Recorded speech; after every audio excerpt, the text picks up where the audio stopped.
આજે ચૈત્ર સુધી નવમી અને રવિવાર અને ભગવાન આજે ચૈત્ર સુધી નવમીના દિવસે રામચંદ્ર ભગવાનનો જન્મ થયેલો. તો ભગવાન આપણા ઈષ્ટદેવ તરીકે અને મર્યાદા પુરુષોત્તમ રામ, તો આપણને મર્યાદા ભગવાન રામચંદ્રજી શીખવાડે છે.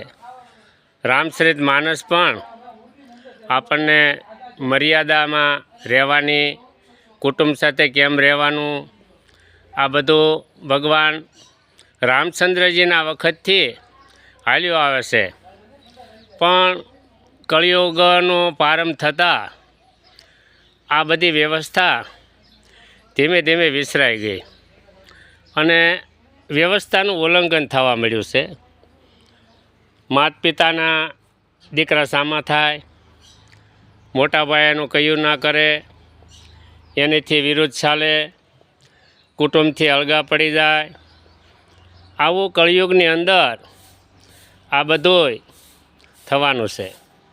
હજી કળિયુગને તો ઘણા વર્ષો બાકી છે.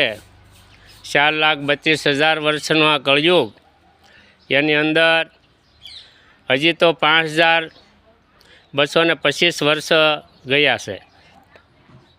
તો કળિયુગની અંદર આવું બધું થાય ખરું, પણ એની અંદર જો આપણે રહેતા શીખીએ, કેમ રહેવું, કુટુંબ સાથે કેમ રહેવું, આવી જો વ્યવસ્થા આપણે ગોઠવીએ, આપણે બધા સમાજે પોતપોતાના સમાજને આ રીતે રહેવાનું શીખવું જોઈએ. કારણ આ વ્યવસ્થા હજી પણ જેમ જેમ દિવસો, જેમ જેમ વર્ષો જતા જશે, તેમ તેમ આ બધું વધારેમાં વધારે મારું તારું થતું રહેશે. માટે ભગવાન શ્રી રામચંદ્રજીના શરણની અંદર આપણે શીશ ઝુકાવીને આપણા હૃદય કમળની અંદર આત્મારામ તરીકે ભગવાન બિરાજમાન છે. તો આવું જો દરેક સમાજ શીખે, આપણને રામચરિત માનસ, ભાગવત, શિવમા પુરાણ, આવા બધા પુરાણો આપણને આવું બધું શીખવે છે. છતાં આપણે જ્યાં સુધી કથાની અંદર બેઠા હોય ત્યાં સુધી આપણને મોટો ભક્તિનો રંગ લાગી જાય અને આપણે એની અંદર હાવ ઓતપોત થઈ ગયા એમ લાગે.